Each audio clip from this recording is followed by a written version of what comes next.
Salam sejahtera, terima kasih karena bersama dengan saya di Nazilin Unity Channel. Rafizi, gandingan terbaik Anwar Trajui Party hadapi PRU, kata Nick Nazmi. Sebenarnya siapapun antara Rafizi ataupun Nurul Izzah, kedua-duanya berkelayakan. Naib Presiden PKR, Nick Nazmi Nick Ahmad menganggap gandingan Datuk Seri Rafizi Ramli dan Datuk Seri Anwar Ibrahim sebagai terbaik untuk menerajui PKR seterusnya berhadapan pilihan raya umum PRU. Menteri Sumber Asli dan Kelestarian Alam itu berkata, kedudukan Rafizi sebagai timbalan Presiden PKR perlu dikekalkan demi mengukuhkan parti sedia ada. Saya kenal kedua-dua calon timbalan Presiden dalam pemilihan PKR bagi sesi 2025-2028, yaitu Rafizi dan Nurul Izzah Anwar. Namun, kita semua tahu Rafizi mempunyai rekod terbaik sepanjang memimpin PKR selama ini. Gandingan sedia ada antara Rafizi dan Presiden PKR terbaik untuk terus mengekalkan parti ini yang diyakini rakyat. Katanya ketika berucap pada program Jelajah Hidupkan Idealisme Reformasi dalam ujian kuasa hiruk di sini hari ini. Nick Nazmi turut membangkitkan rekod Rafizi yang berjaya mendapatkan 30 kerusi di parlimen untuk menyokong keutuhan gandingan bersama Anwar. Sebelum kita teruskan ulasan kali ini, jangan lupa saya pada masalah kencing manis, gout, dan tinggi darah, sila tekan butang produk yang ada dalam video ini. Karena produk yang saya kongsikan ini adalah produk yang murah, tapi terbaik dan mujarab. Jadi sediakan payung sebelum hujan. Jangan lupa beli cepat karena stoknya terhad. Dan lebih penting daripada itu, ianya lulus KKM dan halal. Saudara, beliau turut mengakui Kelantan sendiri memerlukan misi khusus dan berharap setiap akar umbi memilih calon terbaik untuk memantapkan jentera PKR pada PRU akan datang. Saya yakin kalau ada kombinasi kepimpinan yang betul, kita dapat melakar strategi. Kalau ada lebih 50 kursi, Kelantan perlu sumbang kursi parlimen untuk Pakatan Harapan, katanya. Justru kita perlukan kepimpinan sesuai untuk merealisasikannya, dan calon terbaik adalah Rafizi, kata beliau lagi. Saudara, ini satu lagi pendedahan yang memang luar biasa ditunggu-tunggu. PKR fokus perkukuh jentera, sasar kerusi parlimen lebih banyak, kata Nick Nazmi. Pertembungan Nurul Izzah Rafizi suatu persaingan sehat, kata beliau lagi. Saudara-saudara sekalian, adalah sangat baik sebenarnya ada pertembungan di dalam pemilihan supaya yang terbaik boleh dipilih. Karena tanpa ada pertandingan, maka ini akan menyebabkan yang namanya pemimpin yang terpilih tidak berkelayakan. Jadi kita harus hormati hak Nurul Izzah untuk bertanding sebagai timbalan Presiden PKR. Rafizi pun sudah menyatakannya. Rafizi pun setuju hak Nurul Izzah untuk bertanding timbalan Presiden PKR. Dan bukan karena beliau anak kepada Anwar Ibrahim.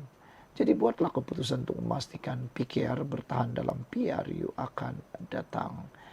Sekian untuk kali ini. Jangan lupa tinggalkan komen Anda. Salam sejahtera. Terima kasih karena bersama dengan saya di Nazilin Unity Channel. Rafizi mendakwa Nurul Izzah coba padam sejarah rundingan 2018. Pertarungan antara Rafizi dengan Nurul Izzah Anwar sebagai timbalan Presiden PKR kini makin menjadi panas. Walau bagaimanapun, secara pribadi, pemilihan seperti ini memang secara demokrasi. Memanglah akan berlaku kepanasan. Memanglah akan berlaku kempen bagi meraih undi. Dalam pilihan raya pun akan berlaku. Dalam pemilihan parti pun akan berlaku. Tidak pedulilah dalam parti mana sekalipun. Dalam PKR, UMNO, Bersatu, PAS, semuanya pasti akan melalui benda yang sama. Namun cara ditangani itu saja mungkin yang akan berbeza. Tapi lebih terbaik PKR kerana dipertandingkan timbalan presiden ini. Timbalan Presiden PKR, Rafizi Ramli mendakwa Nurul Izzah Anwar cuba memadamkan sejarah apabila menafikan peranannya dalam isu rundingan kerusi bagi menghadapi PRU 2018. Rafizi mendakwa dia dan Saifuddin Nasution Ismail merupakan individu yang membuat rundingan kerusi dengan Dr. Mahathir ketika itu dan tidak menafikan keberadaan bersama Nurul Izzah dan Dr. Wan Aziza selaku Presiden PKR ketika itu. Sebelum kita teruskan ulasan kali ini, jangan lupa siapa yang ada masalah gout, kencing manis, dan tinggi darah, sila beli produk yang ada dalam video ini, karena produk ini berkesan, murah, dan terbukti membantu Anda dalam proses sembuh. Sudahlah murah, perbaloi lagi. Jadi cepat beli.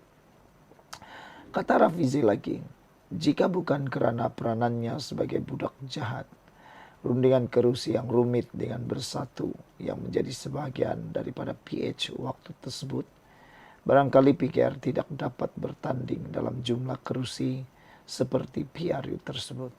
Katanya, ketika itu Mahathir mau bersatu bertanding di lebih banyak kerusi termasuk melibatkan kawasan tradisi PKR. Timbul cerita baru kononnya Rafizi sebenarnya tidak main peranan untuk PKR menang pada 2018. Susah betul aku nak jawab dakwaan tersebut. Takkan aku nak masuk baku langkat sendiri. Susahlah, kata beliau. Semalam Izzah sebagai pengarah pilihan raya bersama pada 2018. Dia tak petik panjang kisah yang berlaku. Dia petik dia berunding dengan Dr. Mahathir. Itu nak memadam cerita peranan saya dalam membantu pilihan raya, katanya. Rafizi yang juga ahli parlimen Pandan menjelaskan orang ramai boleh menilai dan membandingkan dakwaan yang diceritakan Nurul Izzah dengan riwayat yang dikisahkannya pada malam tadi. Kata Rafizi, dua orang juru runding utama PKR ialah dia sendiri bersama Saifuddin yang sebelum ini disebut-sebut akan bertanding jawatan timbalan Presiden Parti berkenan.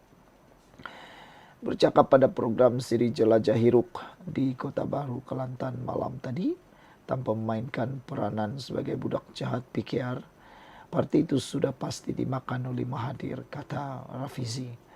Kerana budak jahat yang buat Hiruk ini bagi tahu Mahathir, kalau tak boleh selesai agian kerusi kita balik tamatkan rundingan, katanya.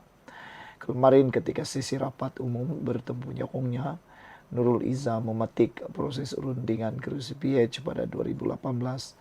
Ketika itu dia berperanan sebagai pengarah bersama pilihan raya. Sementara itu Rafizi dalam ucapannya turut mendedahkan bahawa dia pada awalnya tidak bersatu menyertai PH kerana tidak mahu gabungan berkenan dikuasai Mahathir. Pada asalnya dakwa Rafizi, dia mencadangkan supaya PH hanya bekerjasama dengan bersatu dan bukannya membawa parti itu menjadi sebahagian daripada komponen mereka. Masuk tahun 2016, kita dah maklumkan kepada rakan-rakan dalam PH ketika itu bahawa jangan bagi bersatu masuk. Kita cadangan hanya ada kerjasama politik supaya tak bertindih kerusi. Kalau bagi bersatu masuk, Mahathir akan cuba kawal semua, kata Rafizi lagi. Sekian dulu untuk kali ini. Jangan lupa tinggalkan komen Anda. Salam sejahtera. Terima kasih kerana bersama dengan saya di Nazilin Unity Channel. Lagi detik buat penyokong PAS Perikatan Nasional tambah sakit jiwa dengan Perdana Menteri ke-10 Anwar Ibrahim. Satu lagi detik yang paling mengejutkan, yang paling menyakitkan hati, yang membuatkan Perikatan Nasional dan penyokong PAS sakit jiwa apabila perkongsian detik-detik Perdana Menteri Malaysia mesra menyantuni ulama di Rusia dilihat turut mengundang usikan warganet. Ramai meninggalkan komentar dengan berharap agar penyokong PAS dan Perikatan Nasional PN tidak sakit jiwa melihatkan keakraban Datuk Seri Anwar Ibrahim dengan pemimpin Islam dunia. Terdahulu Anwar memberitahu beliau bersyukur kerana berpeluang menunaikan solat Jumaat semalam di Masjid Markani yang merupakan antara masjid tertua di Kazan. Perdana Menteri berkata, masjid berkenan antara mercu tanda penting warisan Islam di Tatarastan. Masjid ini masih berdiri megah sejak dibina pada abad ke-18 selepas umat Islam kembali diberikan hak untuk beribadah secara terbuka oleh Catherine the Great, kata Anwar. Ia merupakan masjid pertama yang dibina selepas berabad lamanya Islam ditekan susulan penaklukan Kazan oleh Ivan the Terrible. Saya kagum menyaksikan sendiri bagaimana rumah ibadah ini terus menjadi lambang kerukunan dan keharmonian beragama dalam semangat saling menghormati yang kita dambakan dalam dunia yang kian rencam, katanya. Menerusi hantaran yang sudah meraih 5.000 tanda like setakat ini, dilihat ulama di sana mesra dan akrab sepanjang kunjungan Perdana Menteri. Terbaik Datuk Seri Anwar Ibrahim, jangan ada yang sakit mata dan sakit jiwa, kata Rahimi Ishak. Walaun dan PN cemburu sangat keakraban Perdana Menteri ke-10 Anwar Ibrahim dengan para ulama dunia yang tidak hairanlah beliau di tempat ke-15 dalam 500 Muslim paling berpengaruh di dunia. Sabas Perdana Menteri ke-10, semoga dipanjangkan umur dan diberikan kesihatan terbaik oleh Allah. Amin, tulis Muhammad Ismail. Tak pernah jemu tengok cara Perdana Menteri ke-10 menyantuni para ulama dunia. Moga Allah selalu merahmati insan hebat ini. Doa Alif Anwar pula. Saudara, ramai orang yang cuba mempersoalkan kehebatan Anwar Ibrahim di dalam agama Islam.